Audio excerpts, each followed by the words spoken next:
Hey, everybody, we're all gonna get laid. What do you get when you take the brightest comic stars of a generation? We have a pond in the back. We have a pool and a pond. A pond would be good for you. Inexperienced kids. And Hollywood icons. Do you know what gophers can do to a golf course? Enough drugs and alcohol to make a rock band blush. If you say you remember Caddyshack, you probably weren't there. Hey, Cary Grant, you want to get high? Wait a minute. I've only got a little. Okay. Then split, okay, Terry? You either became part of the madness or you got swept away with it. And locked them all on a Florida golf course for 3 months. There was an announcement saying, if you want to party, just leave your door open. It was 1979. What do you think's going to happen? Chaos. And Caddyshack. I developed a mantra on Caddyshack, which was, it's not my money. If the whole thing blew away, well, it's not my fault. It was kamikaze filmmaking at its best. It was a golf-ellipse now.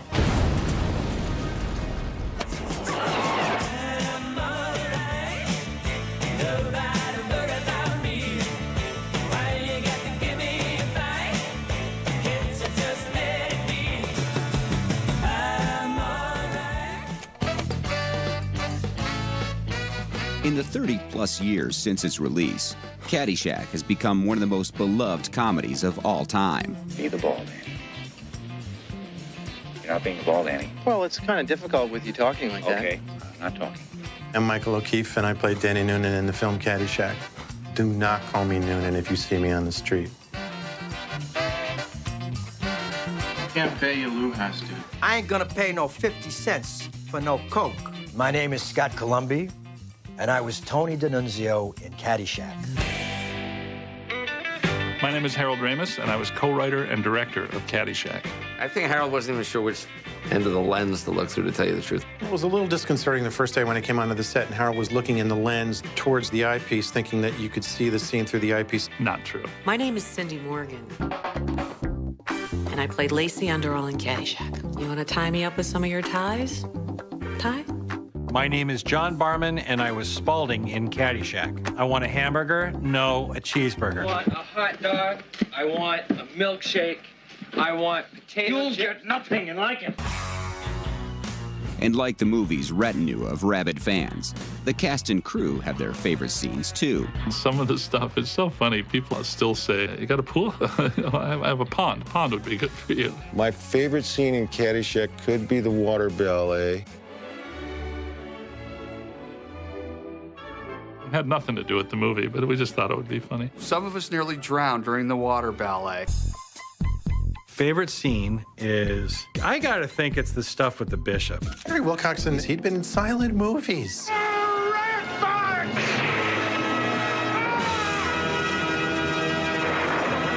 Rat farts.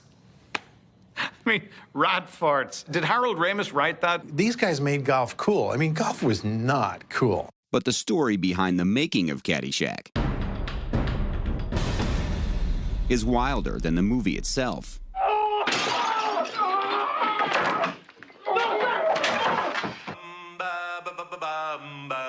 National Lampoon alumni Harold Ramis and Doug Kenny had just scored a big hit with Animal House.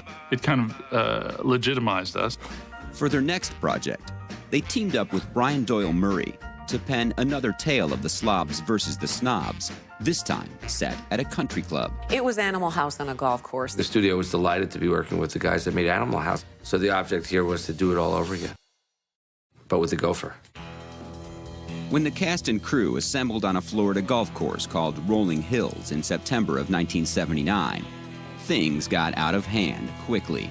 Are you seriously asking me if there was one night where we got crazy on the making of Caddyshack? 50% actors, 50% crew, and then some people we didn't know who the hell they were. But most people were so loaded they don't remember. My name is Mark, and I played Terry the Hippie in Caddyshack. This is me in the shot, 1979. This is the call sheet for shooting that day, and 7:45 a.m., which was great because I was still up. If I remembered anything about the late 70s, I could probably tell you, but it's gone. It was very difficult for me to watch Caddyshack for a long time without being heavily sedated. People had so much fun on that movie, and it kind of spoiled me because I thought, oh boy, if this is what filmmaking is like, this is great. It's like having a party every day with all these great, talented people and someone else paying for it. But studio head Mike Medavoy didn't quite see it that way. We got a call from Mike Medavoy, who was concerned that there was too much drugs on the set. Caddyshack was like a daycare center with no babysitters. But out of the chaos emerged some of the most memorable moments in film comedy. This is the worst looking hat I ever saw. Well, you buy a hat like this, I'll bet you get a free bowl of soup, huh? Oh, it looks good on you, though. Hot off 7 award-winning seasons as arrogant anchorman Ted Baxter on The Mary Tyler Moore Show, Ted Knight plays Judge Smales, the pompous, two-faced titular head of Bushwood Country Club. I've got a little poem that I'd like to read in honor of this occasion, if I may. Spaulding, get your foot out the boat.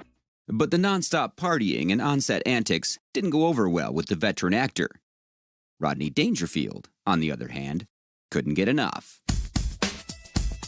Rodney liked to party.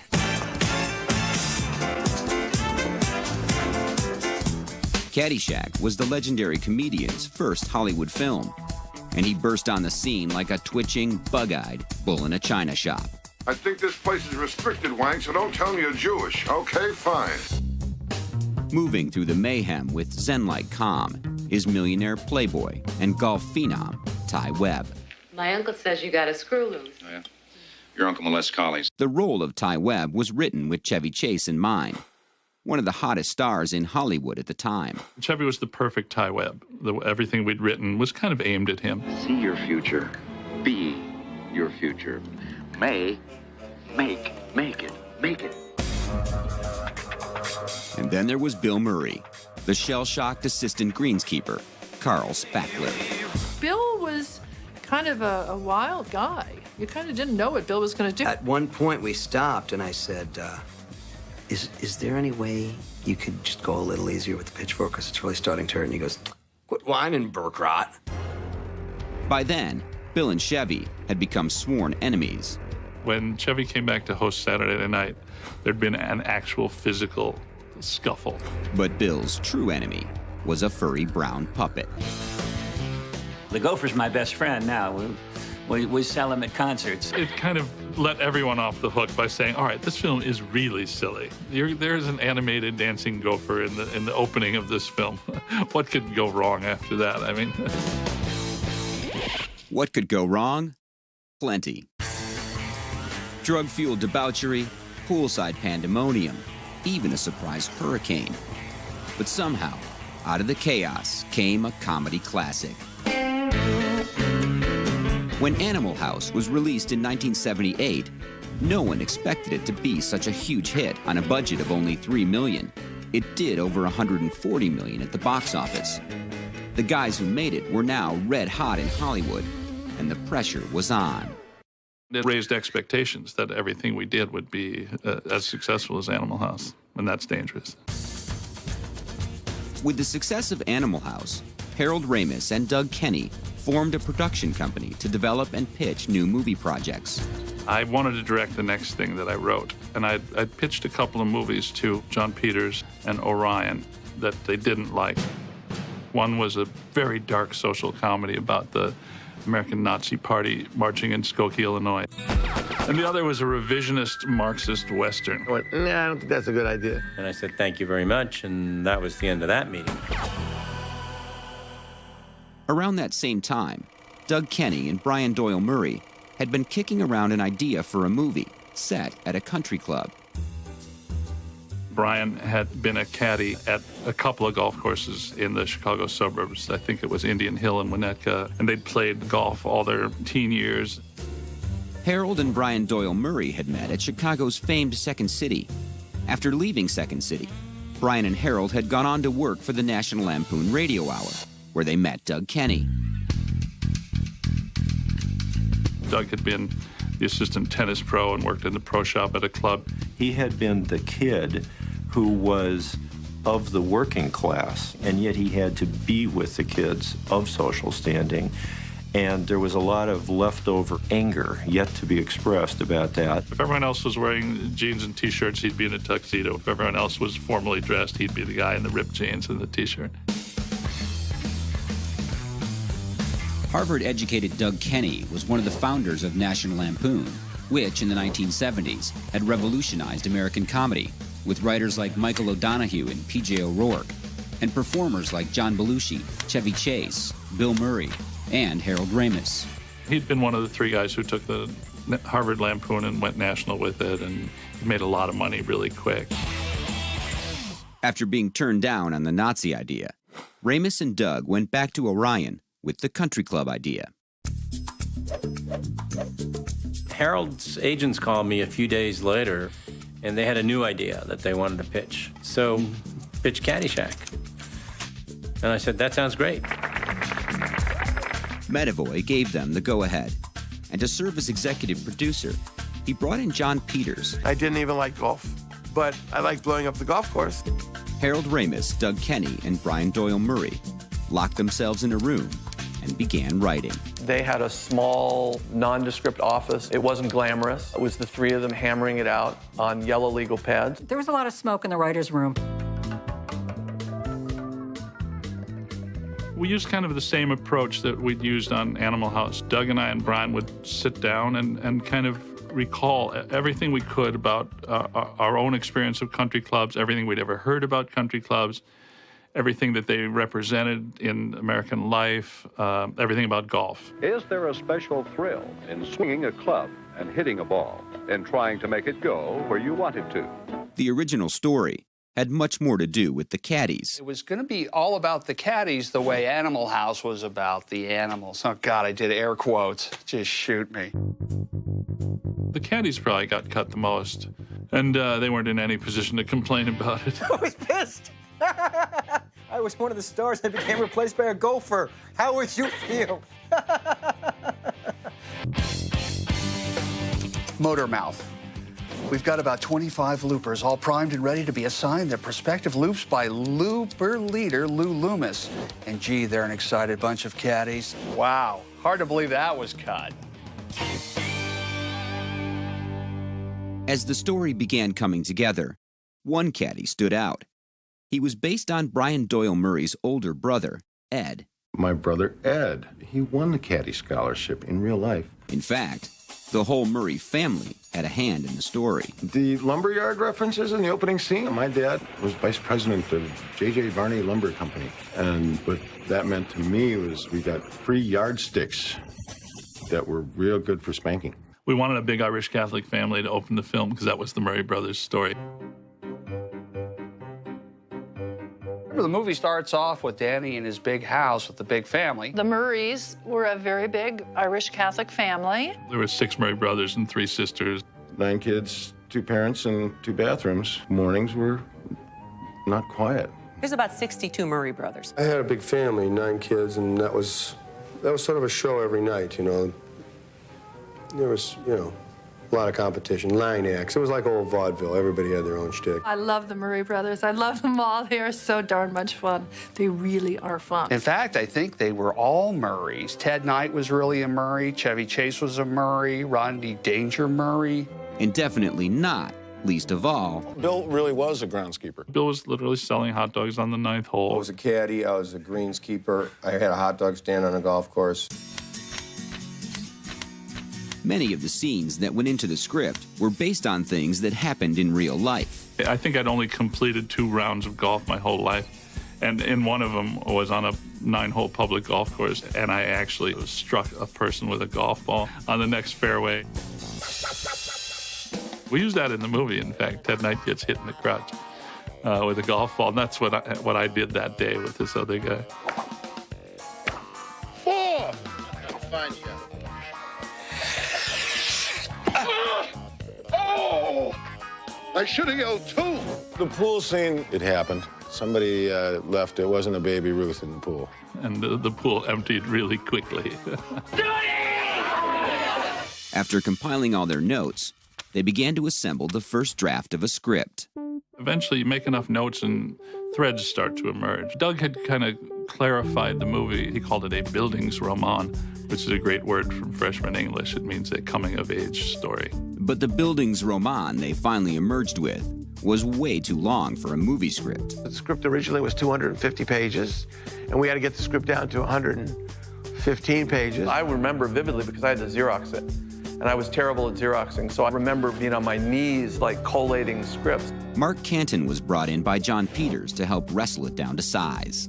He basically threw the screenplay in my lap and said, you got to help get this down to a makeable page count, because it was sort of like Titanic at that point. I have the original ending right here. It was going to be Danny in the airport with his family. It was all about Danny's story, based on the Murray family. Then by the end of the movie, that's gone. Where'd they go? Who knows? Flight number 42 for Omaha, Nebraska, now boarding at gate 46. Once the script was down to a more reasonable length, it was submitted to the studio. You know, like every script, it's always lots of versions of it. And even then, I think we all thought we had a really funny movie. That didn't mean the studio was prepared to make it, though. Golf? Golf is boring. How can you make a movie about golf is boring? Golf is boring. Or golf is boring a million times. So what's you know? So that was the whole thing was you know, an obstacle. People get nervous. It wasn't a sequel. It was untested. Not only that, Ramis and Kenny were insisting on directing and producing the film themselves. The film technically had a first-time director and a first-time producer. And in Hollywood lore, that's kind of a recipe for problems. But the studio was eager to reach the huge youth market the two National Lampoon alum had tapped into with Animal House. So they went ahead with the project, but not without hedging their bet. I will tell you something that Harold Ramis doesn't know. The executive producer turned to me and said, make a list of the top 10 directors that can take this film over so that we can make a snap decision if I need to replace him.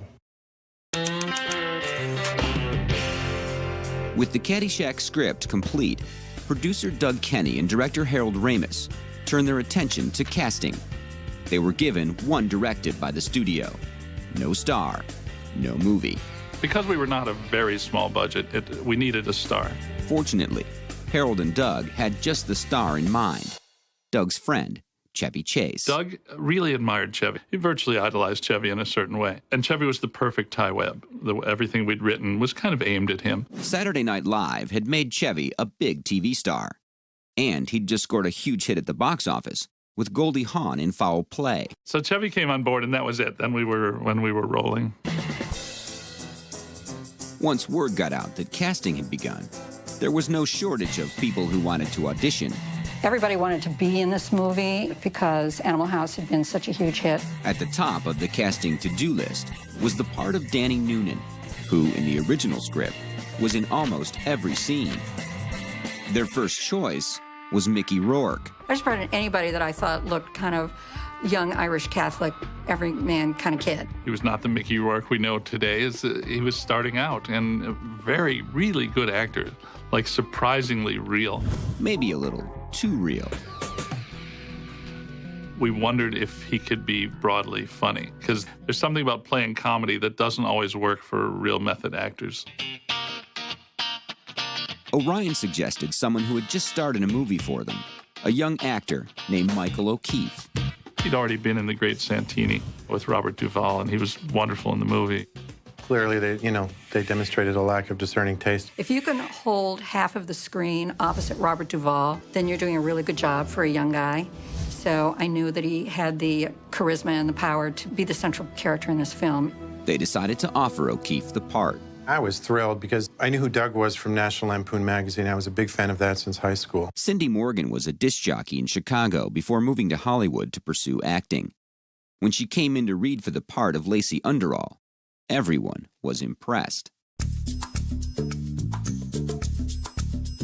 just remember Cindy coming in and being very good and very beautiful. I do remember she looked pretty good. It was kind of like, damn, who's that?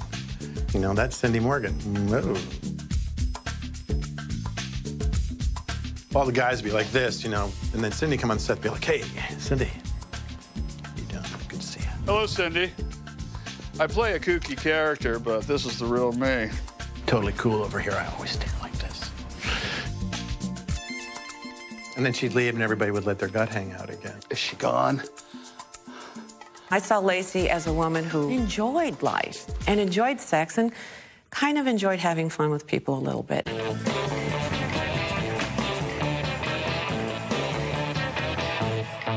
And a woman knows how to make a man sweat. You just look him in the eye. You want to tie me up with some of your ties? Tie? When I read with Doug Kenny, and I saw the sweat trickling down the side of his face, I knew I had the job. Danny's other love interest is Maggie O'Hooligan, an Irish exchange student working at Bushwood for the summer. The girls who were hired to work at the Indian Hill Country Club, which was kind of the model for Bushwood, were all recruited by an employment service from Ireland. When a young catty mind wanders, it often turns to Irish girls. Sarah Holcomb had starred in Animal House as the underage daughter of Mayor Carmine DePasto. Sarah was so lovely in Animal House, we really wanted to use her again. The part called for Sarah to have a thick Irish accent. People saw the movie and go, what the hell? Why does she have that accent? But to us, it made a lot of sense because we were kind of being faithful to the truth. She's been plucked more times than the Rose of Tralee. Biggest whore on Fifth Avenue, I'm told. Like, wow. The Irish people of the world will decide how good that accent was. We're takes for nothing! Danny Noonan's nemesis in the film is Tony D'Annunzio, a tough, wisecracking kid from the wrong side of the tracks. I ain't gonna pay no 50 cents for no Coke. This was a more tougher ethnic kid, so a lot of kids came in and they were doing, Serpico or something, but Scott actually knew that it was comedy. I was doing a character on One Day at a Time, and I think there were similarities in that. And I had the hair.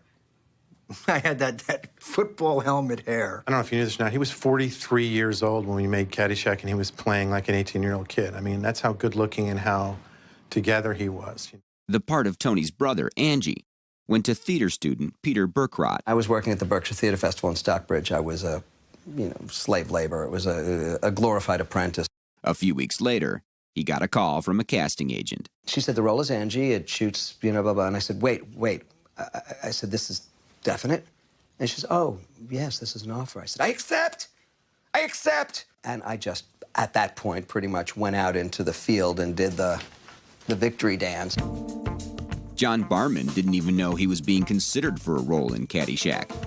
He was just trying to get a meeting with the agent of a friend. And she was, the classic busy New York agent. Yeah, nice to meet you. All right, get lost. So about 3 weeks later, the agent calls and says, is that friend of yours still in town? Actually, she said, we'll call it, is that heavy-set friend of yours in town? I've always been large. TV actor Ted Knight was eager for a lead role in a film, and the part of Judge Smales was perfect for him. His timing was impeccable. He really got the movie and got the character. I was a huge fan of the Mary Tyler Moore Show when I was a teenager. While casting Ted Knight may have been a no-brainer, casting Rodney Dangerfield was a big risk. Well, Rodney Dangerfield was someone that we always loved and would see on the Johnny Carson show. He had never been in a movie. With Rodney, it was a total crapshoot. I don't think, anyone knew what they were going to get. The tale of his audition is something of legend. It was a different time. It was a different period in the culture of America. Came onto the lot in a big black limousine in a black trench coat. He was wearing remember those leisure suits, those Miami polyester leisure suits? And he came into my office and he sat down, undid his tie, undid his pants. And then he goes like this. Let's eat. And that's how I met Rodney Dangerfield. That was his action and his first trip to Hollywood. We were thinking it was Don Rickles for a long time. But at that time, Rodney Dangerfield was on an amazing run of successful Tonight Show appearances with Johnny Carson. Everything he did just killed. Audience was hysterical. Carson would fall out of his chair laughing. Last week I told my doctor I want a vasectomy. He said, with a face like mine, I don't need one. And Doug looked at me and said, I think Rodney's the guy. I tell you, I know I'm ugly. Well, while the guy was mugging me, he took off his mask and made me wear it. Like Rodney, his sidekick Wang had never been in a Hollywood movie before either. Or since. Hey, Wang, what's with the pictures? It's a parking lot. Come on. How could you forget Wang? As far as I know, Wang was not an actor. They just hired a guy who didn't speak English, gave him a hat, and told him just to laugh. He's just like, laughing through the whole thing. But Wang was a lot of fun, of course, to dance with. In truth, Wang was played by a college professor named Dr. Dow, who did speak English. My name is Dr. Dow. I'm one in the Caddyshack. At the other end of the experience spectrum was Henry Wilcoxon. Henry Wilcoxon, who played the bishop, who was 74, 75 years old, who had been in films since the beginning of films, practically. He'd been in silent movies. And still, I mean, he was in better shape than I was. He's in better shape today than I was then. And he's been dead for years. Thank you very much. I'll be here all week. Try the veal. We have Henry Wilcoxon from the 10 Commandments. It's like unbelievable. Excellency, fiddlesticks.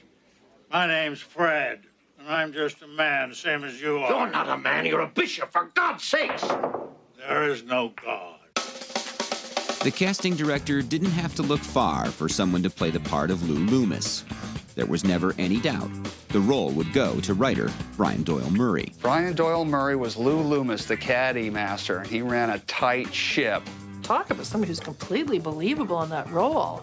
I mean, you believe 100% that he's the caddy master is what those guys are called. And he completely understood the nature of that part. He was kind of a reality check for me, because he had the movie in his head. The last main character to come on board was Carl, the assistant greenskeeper. I'd met Bill when he was a teenager. He was selling hot chestnuts on a street corner across the street from Second City in front of a supermarket. And funny. I mean, no, there could not have been a funnier hot chestnut salesman in the world.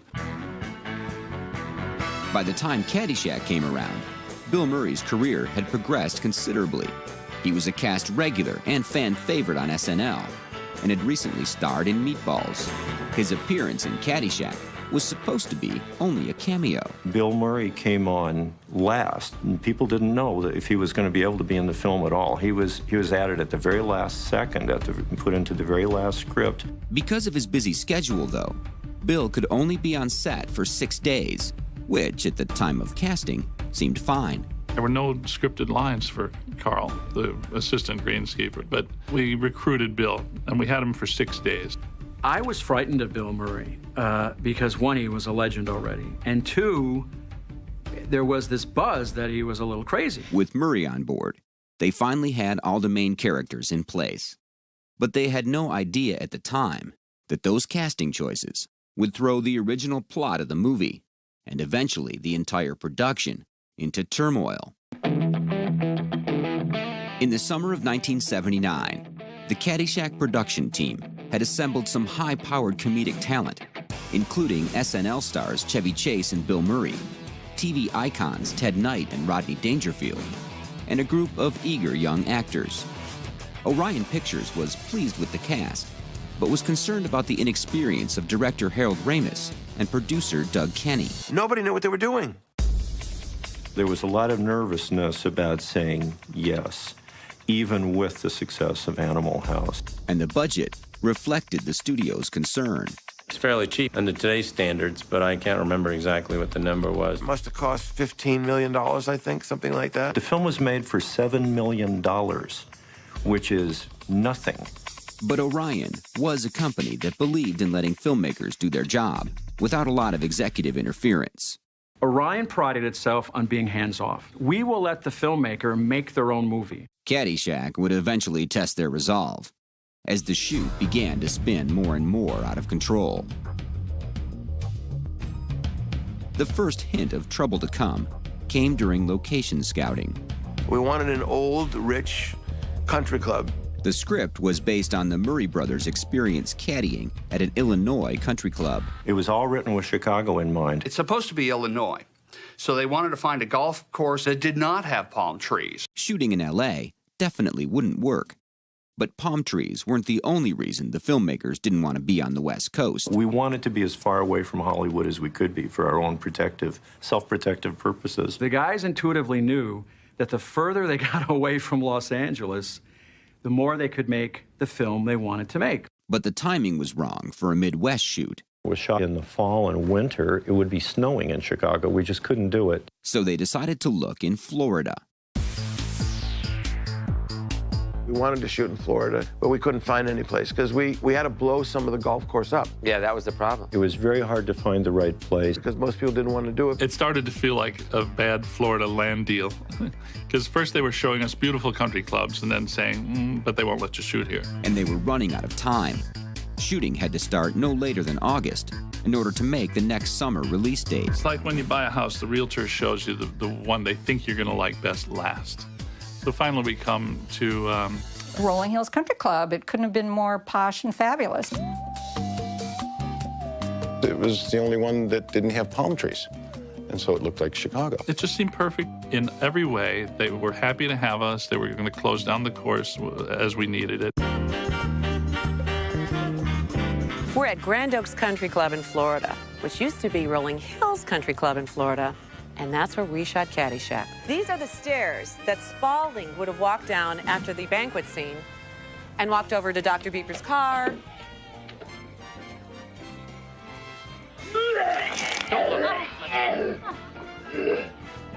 And felt a little bit better. And then Rodney would have driven up in his Rolls Royce. Kid, park my car, get my bags, and put on some weight, will you? Right through here. There was, however, one drawback. We found out we were on the final approach to Fort Lauderdale Airport. The sensors for, I think, Fort Lauderdale Airport were at the end of the golf course. There were 75 airplanes a day. And there was condo construction on two sides of the golf course, full-time bulldozers, earth movers, hammering, saws, everything. When they were talked into using this location, it was on a weekend and there was no construction around and there were no planes. These are the airplanes I had to live with every day. Every 5 minutes, they're here. And that was one of John Murray's job. He was like way out in the fairway. When he would spot planes, he'd go, plane. The constant roar of planes overhead would plague the shoot from start to finish. Usually you'll put up with it if you're on a location for a day or two. We were there virtually the whole movie. All the time. And that was like a nightmare for a first-time director. Rolling Hills Country Club may have looked like it could have been in Illinois, but when the cast and crew began arriving in early September, it sure didn't feel like it. Florida in September is very, very hot, very, very humid. I got off the plane and I had never been in Florida. I thought there were steam jets in the ground. I looked around and like, oh my God, I'm already sweating. Remember the first day Rodney came onto the set and he was like, ooh, Florida. It's like a sauna with nets. But the location did have one thing going for it. There was a motel right on the golf course where all the actors were staying. Having all those actors living in the hotel and a lot of the crew living right on the course meant you could roll out of bed 5 minutes before you had to be to work. Living all together in the hotel had another advantage. The after hours were as important as creating a community of crew and actors as anything. It was absolutely like camp. Best party ever. The parties on the Caddyshack set would indeed become legendary. But not long after arriving in Florida, a few of the cast members decided to leave the hotel and go out to see some local color. A girlfriend of mine was visiting me. His girlfriend was Valerie Bertinelli. I'm like, wow, this guy's doing pretty good. I wanted to go to a club and hear some music and maybe go dancing. And she said, you know what? I'd really like to go to a local club. So Scott grabs Valerie, Ann Ryerson, and myself. And we dressed the part. We looked like something out of the Village People. Because here we're all in denims, and we all got the red bandanas. And we all go to this bar in the middle of a swamp that no one else knows about. Before we go in the bar, we see this truck, and it's got a gun rack. With axe handles where rifles should be in the back. You know what that's for? It's beating people, right? Hey, you sure you want to go in here? Yeah, Scott, let's go in. We all go in, and there's a jukebox which is not playing, and a radio right above it playing country western music. And I decide I'm going to change the music, just something more to my liking. And Hamilton goes over to the radio, and he turns it off. I turn around, and everyone, all the locals in the bar are staring at me like, you're dead. And Hamilton, all 6'5", turns around and he says, wait a minute. Don't worry, everyone. You're going to love Donnie and Marie. The club erupts, and they start to yell at him. Then a minute later, a spitball soaked with beer just misses my head. That was all the local color they needed. Scott Columby says, I think it's time for us to leave. It was a good night had by all. In late summer 1979, the Caddyshack cast and crew was supposed to be making final preparations to start shooting, but instead, they were making hurricane preparations. We taped up our windows, bought water, batteries, that whole thing. But this was Caddyshack. Batteries and bottled water weren't all they bought. No one was buying wheat or rice, you know. It was all chips and dip and alcohol. If you got stuck, unable to go to the liquor store, that would be terrible. So you would stock up on alcohol. So as the storm approached the hotel on the Rolling Hills golf course where the cast and crew were staying, they were ready. And we masking taped our windows. This is how I learned about hurricanes. Everything I needed to know, I learned on Caddyshack. Weather, you know, drug and alcohol policies. In a state known for wild hurricane parties, the Caddyshack cast and crew hunkered down in the hotel, did their best to set a new standard. There was a lot of singing and dancing, and of course there was probably some drugs. Then we just had a big party that night. We all thought it was cool, because anybody who's not from Florida thinks that a hurricane is cool, you know. The hurricane itself was a bit of a letdown. But even though it wasn't as bad as predicted, for first-time director Harold Ramis, it was not a good start. The first floor flooded, and the image that I always remember is that when the water receded, it left a carpet of earthworms. I mean, literally, just the floor was literally crawling. Now, it didn't hit with full force, but it hit hard enough that it did destroy some of the sets. Shooting was delayed while the sets were repaired and the golf course was cleaned up. But I developed a mantra on Caddyshack, which was, it's not my money. If the whole thing blew away, it's not my fault. Harold is laid back. He's very easygoing. And he does not hardly ever get flustered or angry. I'm not sure that I ever saw him get mad at anybody. Harold's calm demeanor would serve him well throughout the shoot, as the chaos around him continued to build. Harold was sweet and kind and driving that crazy bus. Harold Ramis was probably the most adult of anyone. Harold does kind of sound like he's like Barney's illegitimate son, doesn't he, you know? Hi, I'm Harold Ramis. Hi, I'm Harold Ramis. And, my dad's a dinosaur on Sesame Street. How you doing? His calm and friendly persona did not, however, make up for his lack of experience. I think Harold wasn't even sure which end of the lens to look through, to tell you the truth. Well, it was a little disconcerting the first day when I came onto the set and Harold was looking in the lens towards the eyepiece, thinking that you could see the scene through the eyepiece. Not true. Well, the Chevy might have said that, and I don't know, not true at all. It's not true. That didn't really happen. Very first shot, they said, where do you want to put the camera? And I look around, we're on a golf course, it's all trees and grass. I figure, well, one direction's as good as another. I said, well, let's look this way. And the first assistant director looked and said, so you want us to move the generator and all the trucks and the catering tent and the makeup trailers and all the star trailers? Was that what that stuff is? All right, no, let's not do that. Harold may not have known where to put the camera, but experienced cinematographer Steve Larner, who'd recently finished shooting Badlands and the Buddy Holly story, did. It was his special enjoyment to work with first-time directors. He was like a natural teacher. There is a general philosophy in Hollywood. If you have a first-time director, we surround him or her with pros. And everyone looked at me like I was an idiot, but I thought, all right, next time I learned my lesson, and I said, where do you think we should put the camera?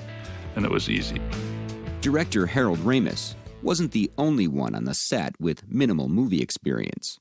There were a lot of firsts on the movie. It was Rodney Dangerfield's first big feature. Remember how Rodney, when you saw him on camera, would tug on his collar, you know, very nervous. And he was sitting just with me at lunch going, sweating, tugging, going, am I okay? Am I okay? This is my first movie. The most endearing thing about Rodney was that he was clueless about how to make movies. He had never been in a movie. Everybody remembers Rodney's first scene. I was on the set the day that Rodney did his first scene, and there was a kind of a three-quarter return wall that looked as if it could be a door, and so Rodney was hiding behind that. So I had worked with him the night before on the upcoming scene, and we got everything set and had it all right. So they rolled and, you know, clapped it, and then Harold said, action. Action, Rodney? And Rodney goes, yeah. When I say action, you know, you can come on out. He goes, oh, you want me to do the bit? And I said, yeah, do the bit. You know, and he comes running out. Hey, kid, I'm Al Chervik. I'm playing with Drew Scott today. This is my guest, Mr. Wang. No offense. He didn't even know what action meant. Do you know what I mean? So that's kind of priceless. As soon as the cameras are off, he's like, oh, that was horrible. How am I doing? I don't know what I'm doing. I suck. I suck. What do you mean? What do you mean? He said, I suck. Nobody's laughing. If he didn't laugh at his shtick or whatever he's doing, he took it very personally. Rodney, no, that's not the point. They can't laugh because if they laugh, they can't use it on the soundtrack. Oh, somebody step in a duck? Shooting a movie may have taken some getting used to, but Rodney instantly endeared himself to cast and crew alike, especially the young caddies. Rodney liked to party. Anything with Rodney was fun. He was one of the people that I felt most comfortable with because he had worse self-esteem than I did. I went to see another doctor, a psychiatrist, told me I was crazy. I said, hey, I want a second opinion. He said, okay, you're ugly, too. He'd, like, stare at you, like, get your reaction. You didn't think that was funny. Why wasn't that funny? So he tells us this, and we're hysterical. And the whole time we're laughing, he's going, you really think it's funny? You really think it's funny? I tell you, the day I was born, I got no respect. And the doctor told my mother I did all I could, but he pulled through anyway. As Rodney's oversized persona began to emerge on the dailies, the script began to change to take advantage of it. Well, Rodney had an incredibly successful stand-up comedy act. He told 200 or 300 jokes in a row that he'd memorized, and there was not an extra word or syllable in those jokes. They were really tightly crafted one-liners, and he wanted his movie dialogue to be that tight. And my kid, that's another one. He's full of smart answers. Well, the other day I told him about the birds and the bees. He told me about my wife and a butcher. He was constantly trying new material. He'd come to Harold every day on the set. I got a new one. Hey, you get a how with that? You get a free bowl of soup. I was like, that's great. Is you sure? Yeah. A lot of times I had the punchline at the end. It'd always be gone. And he'd walk away with the scene. You know, they say for Italians, this is skilled labor, you know that? No, actually, I'm a rich millionaire. You see, my doctor told me to get out and carry golf bags a couple of times a week. Hey, you're a funny kid, you know? Yeah, what time you do back in Boys Town? And I wasn't about to get into a comic pissing war with Rodney Dangerfield because he would have wiped the floor with me. No one will ever accuse Rodney Dangerfield of having been a great actor, but it's like a force of nature watching him on the screen. Hey, just give someone else a chance, huh, you lucky devil? Come here, honey. Hey, loosen up, will you? You're a lot of woman, you know that? Hey, you want to make $14 the hard way? In the summer of 1979, filming of Caddyshack was well underway in Davie, Florida, and so was the party. If you say you remember Caddyshack, you probably weren't there. We were really having a good time. It could just be, you know, it could be the drugs, I'm not sure. And the attitude on the set was just as relaxed. The script was being all but abandoned as the actors improvised more and more of their scenes. Hey, Mr. Webb, can I ask you something? Sure thing. Shoot, Timmy. Danny. Danny. Michael O'Keefe's first scene with Chevy was almost entirely improvised. They put the camera at the bottom of this hill, and then Chevy and I kind of walked down towards it, and we had to time it so that we were finished just as we walked off camera. You take drugs, Danny? Every day. Good.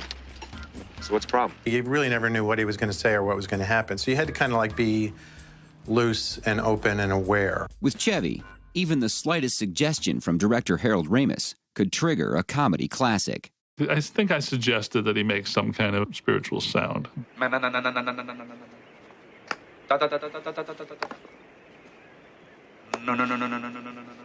I play golf now, so we use that still. It's so crazy. Chevy and I had a good relationship, and I could just suggest stuff to him, and he would do it right away. For Cindy Morgan, however, Chevy's improvisational style took some getting used to. When Chevy spills that bottle of oil on my back, do you think I know that was coming? Uh-oh, now I've done it. Get that away from you. Oh, I'm sorry. It's like reaching under the rug, isn't it? There we are. Crazy. Their scenes together were often tense. But while shooting the apartment scene, things blew up into an all-out war. Chevy and I were doing the love scene. It was hot. We'd been working for 2 days. One of us had said something. The other one of us had said something. One of us walked. The other one wouldn't apologize. Harold eventually convinced the two warring parties to finish the scene. I was getting my makeup touched up.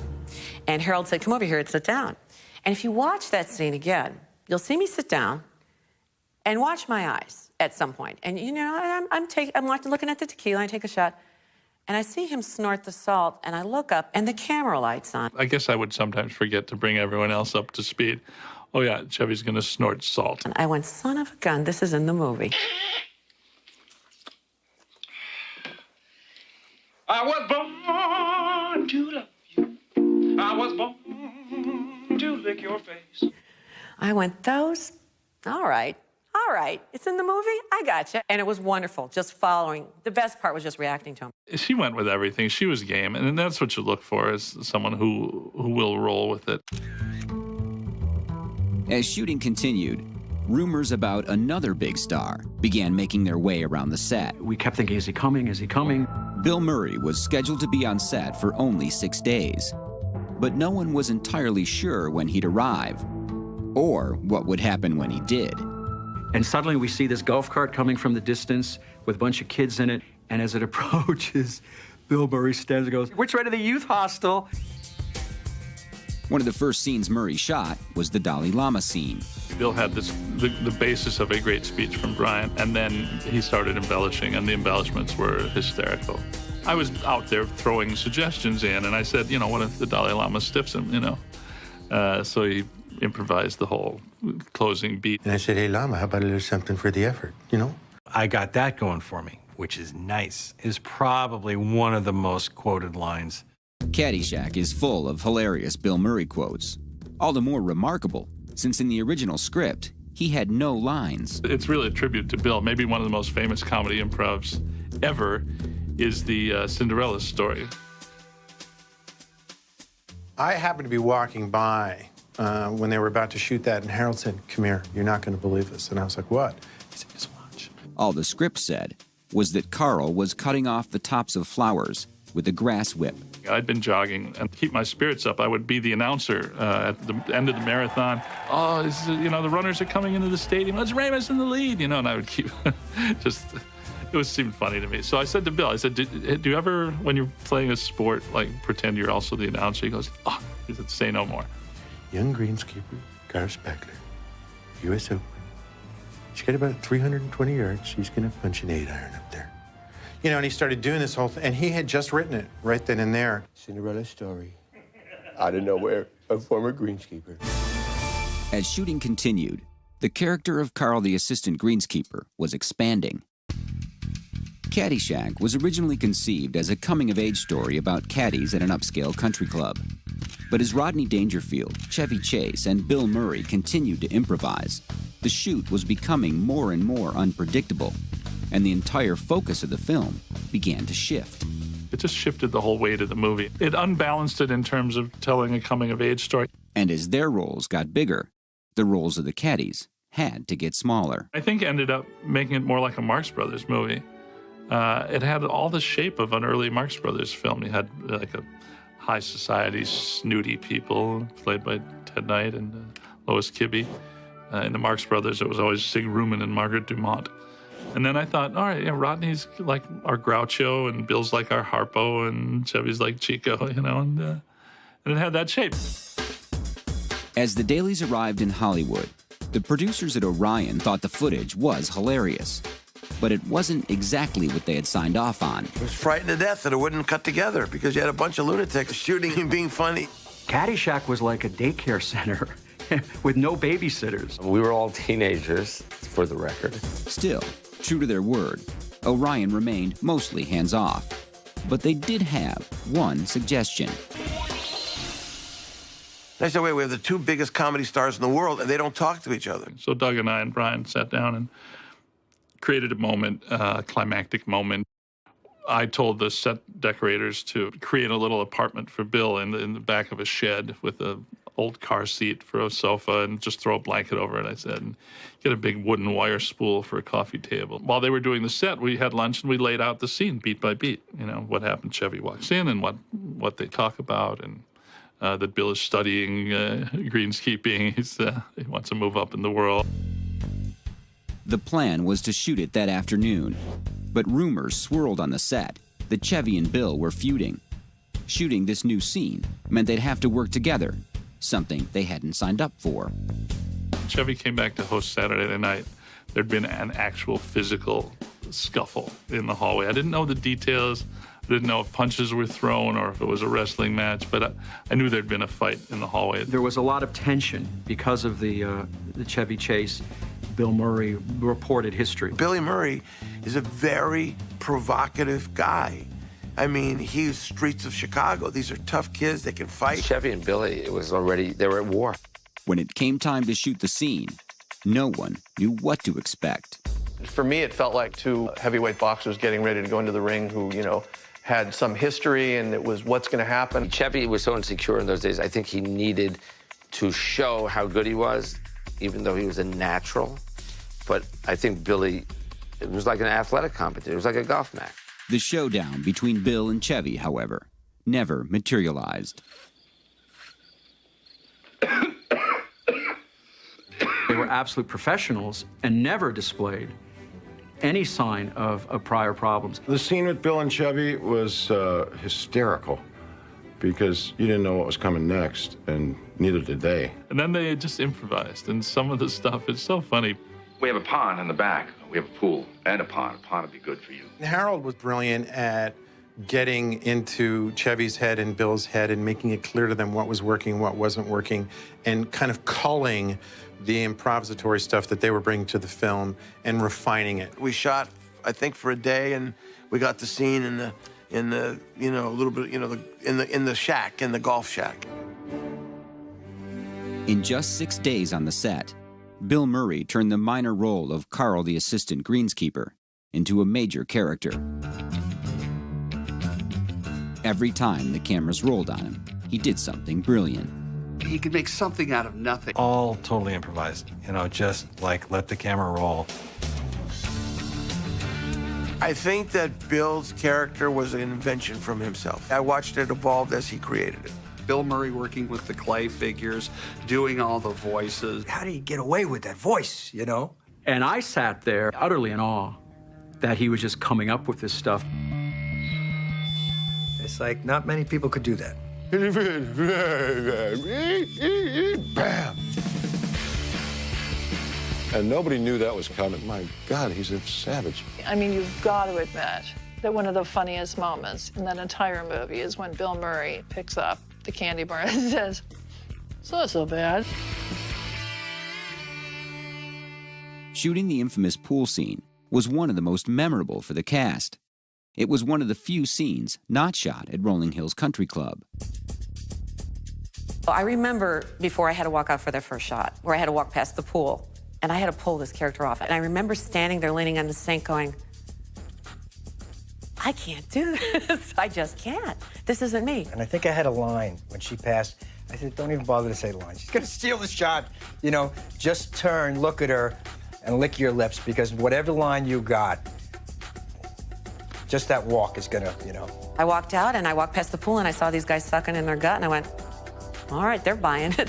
But it was the caddies' turn to shine in the classic water ballet scene. The pool where the scene was shot is long gone, but for the people there that legendary day, the memories are still fresh. Hi, I'm Mike. I'm in the movie Caddyshack, and I'm in the blue T-shirt in the pool scene.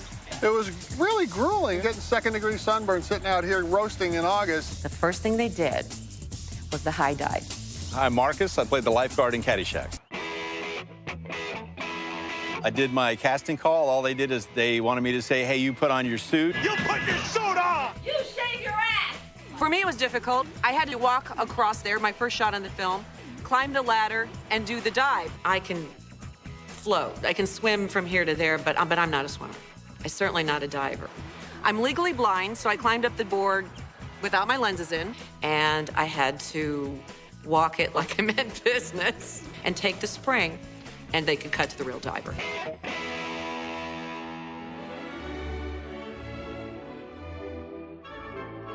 And things got really crazy once the caddies hit the water. We staged a water ballet, which was kind of impromptu and took a lot of the day just getting that right. Harold just said, we should really do it like a Busby Berkeley thing. Some of us nearly drowned during the water ballet. At first, they didn't realize that we couldn't hear a cut, so we would just keep going upside down underwater until people started to float to the top. And I thought, we really need a signal. It had nothing to do with the movie, but we knew it was leading to the big joke, the candy bar joke, which was going to save us no matter what we did. This is a Baby Ruth candy bar. This is now a classic candy bar. I take off the wrapper. I'm talking this way. Oh, give me some. Who asked you? Come on, I'm in. I didn't Joey, ask will you. you please? Get out. And of course, the person in the pool thinks it's duty. Don't touch it. It took me like 15 takes to do that one stupid scene. Come on, more. I'm like, duty! Duty! More, duty! Like, to get a real big duty out of me. Oh, I hope you don't use that. Carl was right. It is very tasty. Duty! In the late summer of 1979, Rolling Hills Country Club in Davie, Florida, had been overrun by the cast and crew of Caddyshack. By day, they were hard at work filming scenes that would eventually become comedy classics. By night, they were partying just as hard, if not harder. We did have a lot of fun, you know, and probably too much fun. Rumors of rampant drug and alcohol abuse on the Florida shoot eventually made it back to Mike Medavoy at Orion. Hey, what kind of is this? It's the best, man. I got it from a Negro. You're probably so high already you don't even know it. It's been said before, so I'm not sort of violating any secrets here, that it was quite a party, the making of Caddyshack. We got a call from Mike Medavoy, who was concerned that there was too much drugs on the set. Some thought Rusty Lemarand may have been the source of those rumors. He'd been hired on the film by Medavoy personally. What wasn't clear to me at the time is that I would be a spy, that I would be somebody who would provide Mike with ongoing information as to what was going on. However, word got back to Medavoy. It was up to John Peters to make things right. I was the lion tamer. I was the guy that could come in and say, hey, guys, you know, please, can we shoot tomorrow at the same time, please, you know? Because, you know, sometimes 10 o'clock in the morning, everybody would be sound asleep. It was a looser time.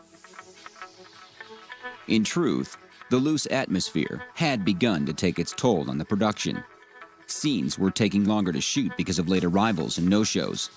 And there were numerous problems caused by the tension that had developed between the younger actors and the older ones, especially Ted Knight. He was Ted, you know, he took things seriously. He thought everyone was stoned all the time and that they didn't understand him and he didn't understand them. And it started to make him a little bit paranoid. Danny, I think you know why you're here, so I'll do us both the courtesy of not reviewing what happened yesterday. Sorry. I mean, if I was his age, I wouldn't be hanging around with a bunch of 20-year-olds that were spinning donuts in golf carts on the golf course at 2 o'clock in the morning under the influence of controlled substances. That doesn't sound like a good time to me. The most important decision you can make right now is what do you stand for, Danny? Goodness or badness?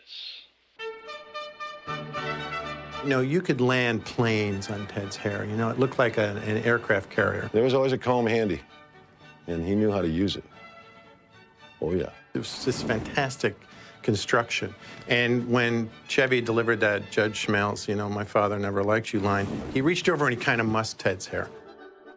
Well, that did not go over.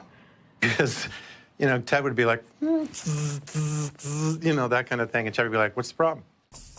There was conflict with John, between John and particularly Doug Kenny. Doug Kenny was a very nice, you know, quiet man, but he could be very volatile. On one particular visit to Florida, Peters railed against the loose atmosphere and unprofessional behavior on the set.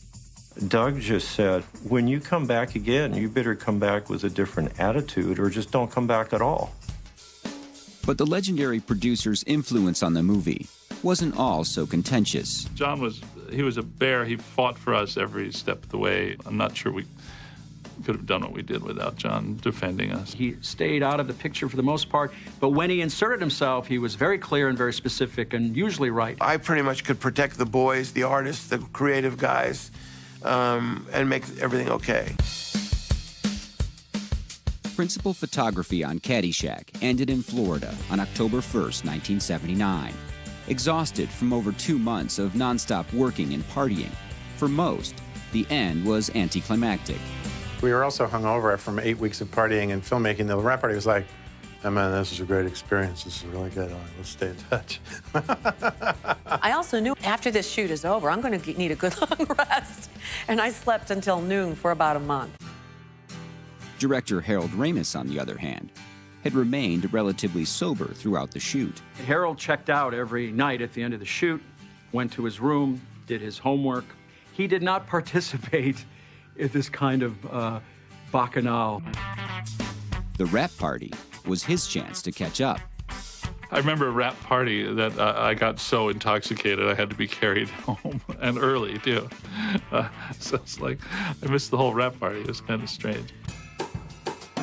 In truth, things were far from wrapped for Ramis and producer Doug Kenney. When they got back to Hollywood and began to assemble a rough cut of the movie, it became apparent they still had a lot of work to do. It's a famous saying, you're never so happy as when you see your dailies. You're never so unhappy as you are when you see your first rough cut. It was difficult because we had so much funny stuff coming in as we shot the movie. There was quite a bit of footage on this film. My first cut was 4.5 hours. Editing was a disaster. We had a young editor, Bill Carruth, wonderful guy.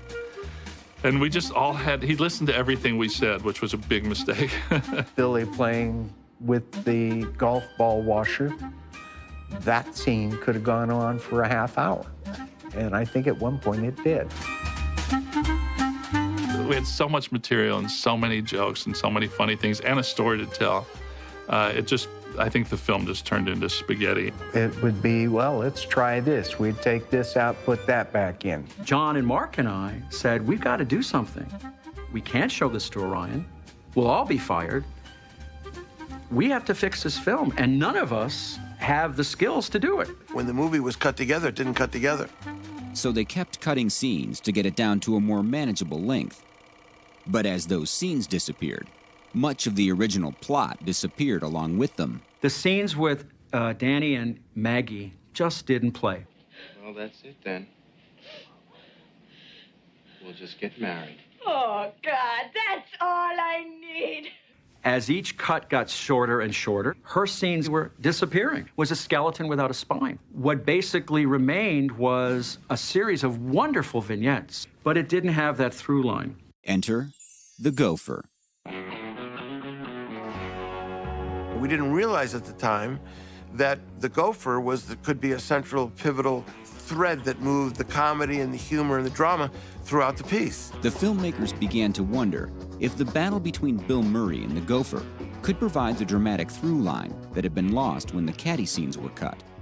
There was, however, one problem. During the shooting of the film, principal photography, there was only one scene in which the gopher appeared. The gopher was originally a hand puppet, and Trevor Albert, our assistant, he was the gopher. They pointed to a hole in the ground behind a sand trap and said, all right, you got to get in there, and you take this puppet and put it on the end of your hand, and when Rodney yells, that gopher's, or what does he say? That kangaroo stole my ball.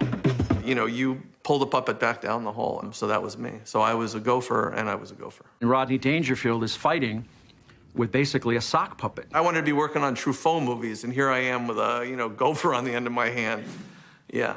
But now they were talking about making the gopher a main character. A sock puppet wouldn't cut it. I mean, it was just A puppet. Think about it. John Peters said, I'll go dig up more money. We got to see the gopher underground. We auditioned live animals for the gopher. They brought in every kind of rodent that was trainable or usable. And they kept trying to sell us on the idea of a ferret. Why not have an animated creature that has life in the film, especially if it was hip and funny?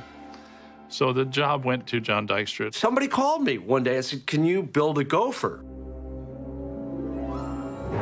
Special effects whiz kid John Dykstra had recently won 2 Oscars for his work on Star Wars.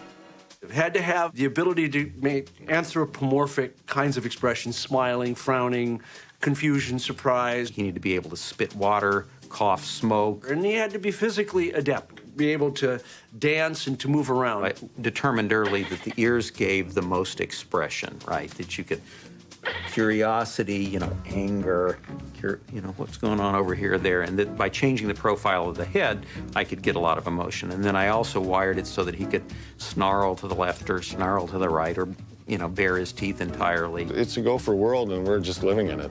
They created all this wonderful world of the gopher, and at first I thought, oh man, this is they're polluting my work of art here somehow with this animation, but it turned out to be funny. Not everyone agreed, however. Doug was outraged by the gopher and didn't want the gopher in the movie, and he was furious that John Peters had suggested the gopher and they were spending all this money on the gopher. In fact, by then, Doug Kenney was becoming disillusioned with the whole movie-making process. During the editing process, the movie in some ways got taken away from him. They brought in a new editor, and I think Doug at this point was just like, no way. He wanted a much more intellectual film. He wanted a much, more interpersonally sensitive film. I think Danny's tale was far more important to him, definitely, than the gopher's tale. Except for Doug Kenney, nearly everyone agreed the new scenes with the gopher provided the spine the movie needed. And it did something else, too. It kind of let everyone off the hook by saying, all right, this film is really silly. There's an animated dancing gopher in the opening of this film. What could go wrong after that? I mean... Now all they needed was some music for him to dance to. When John Peters said, all right, who should do the music for the movie? And Doug and I looked at each other, and one of us said, I don't know, Pink Floyd. And John turns and yells at his assistant, Hillary, get Pink Floyd on the phone. We talked to a lot of different people about scoring the movie. Of course, nobody knew much about Caddyshack at the time. But Kenny Loggins was someone who I loved. My name is Kenny Loggins, and I wrote I'm All Right for Caddyshack. I stopped in at the screening room and saw a rough cut. It didn't have an ending when I saw it. But I laughed my ass off and went, this is really a funny movie. I want to have something to do with it. And he came in and he wrote I'm All Right. Why you give me a bite? Why don't you just let me be? I'm all right. Everyone think about it. Yeah, I'm all right.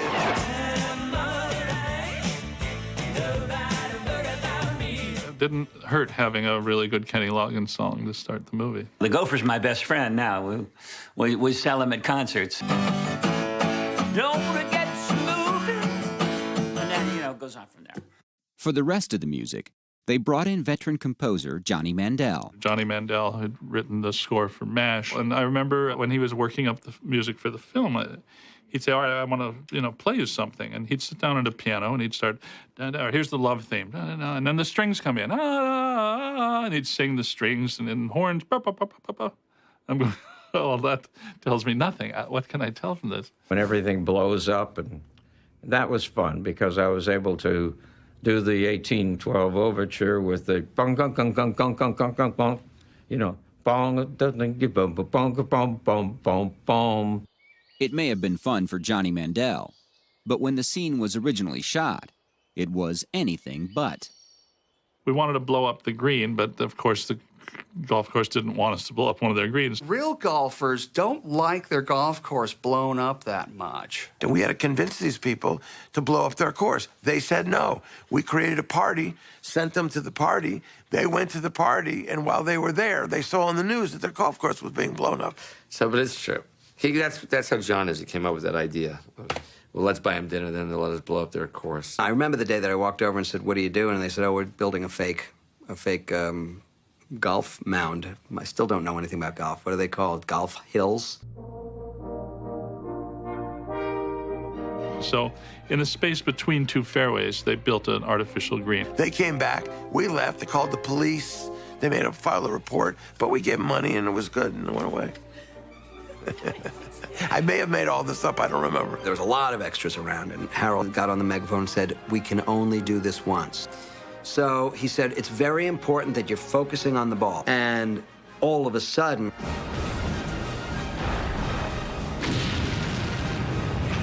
this thing exploded with such incredible force. They put too much explosive in there. And we felt the hot air coming toward you. It must have been like Apocalypse Now, where they're going to destroy the entire village. It was a Golfalypse Now. I remember thinking, oh, that's cool.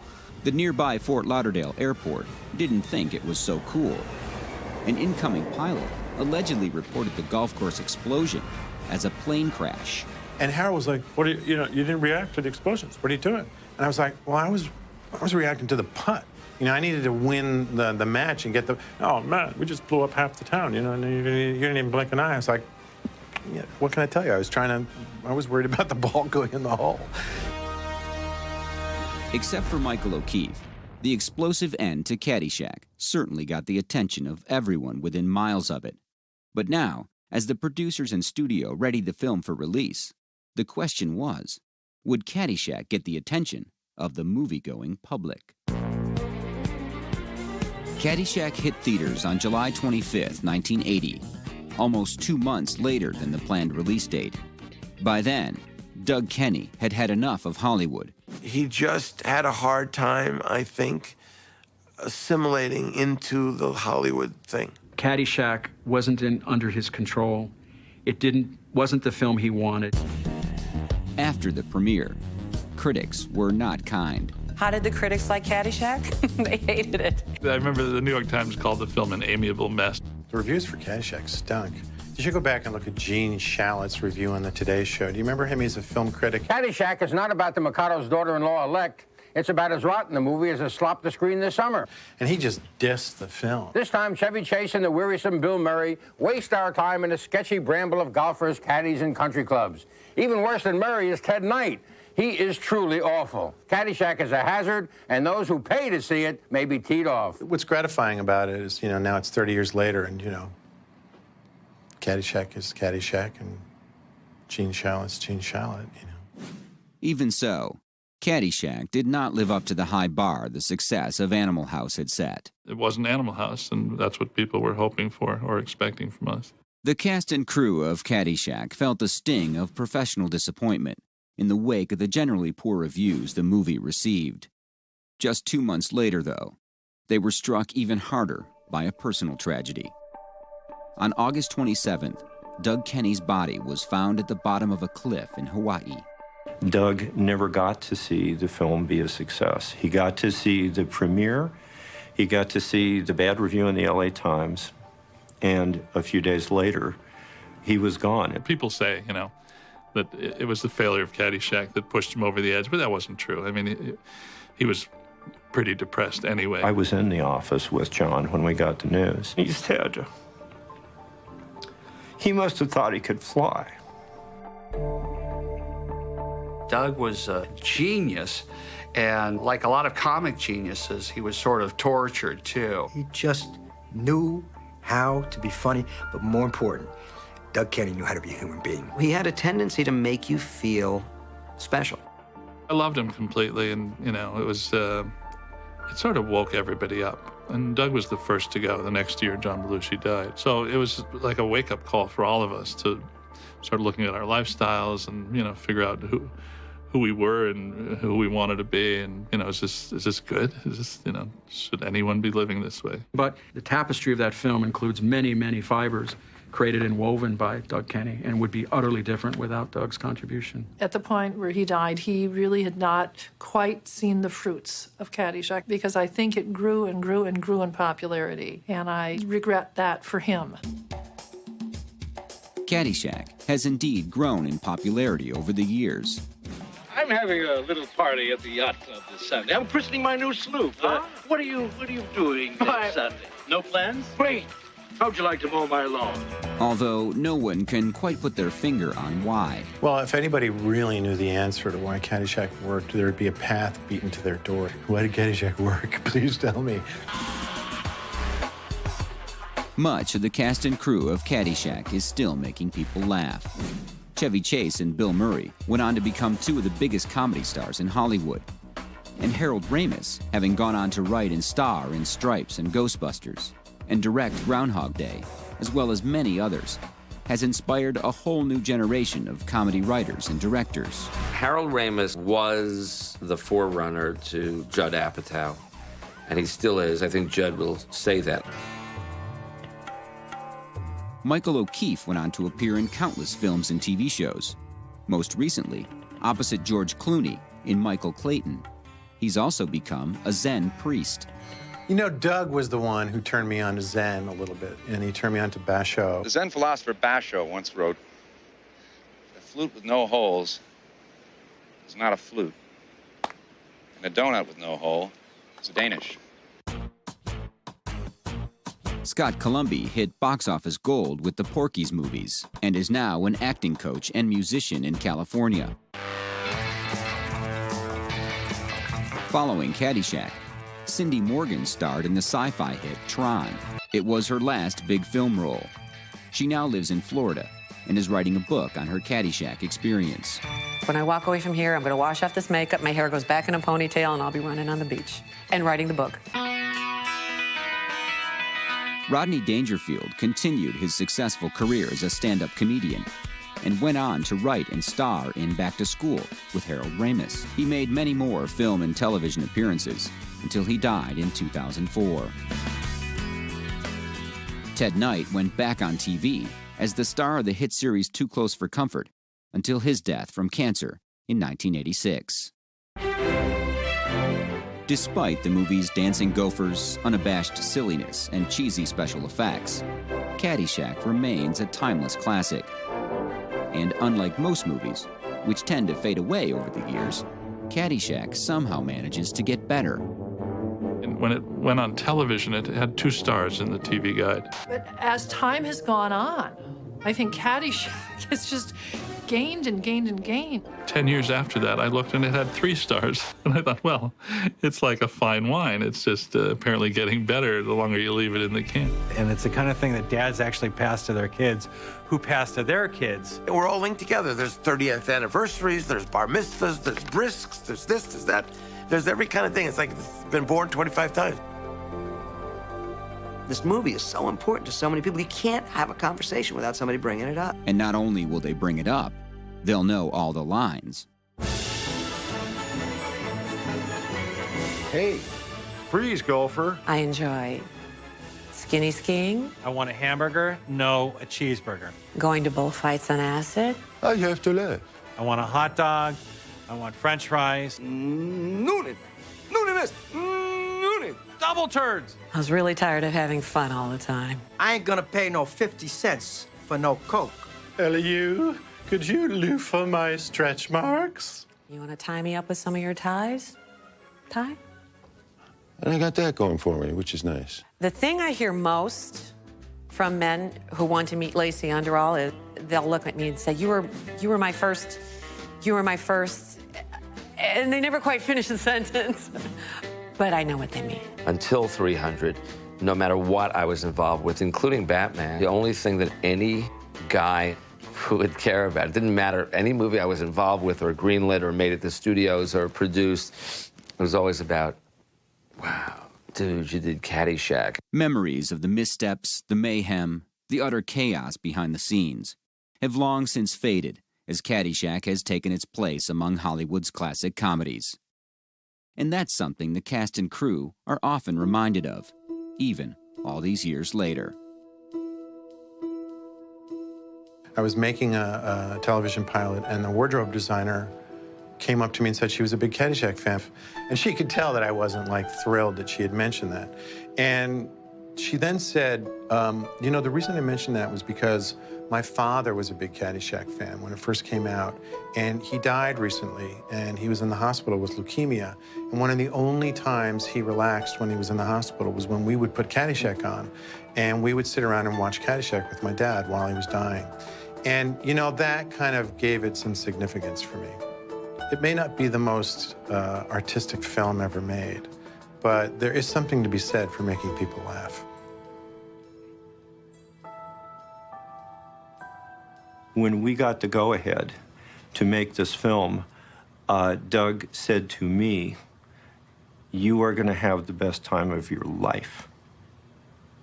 And he was right.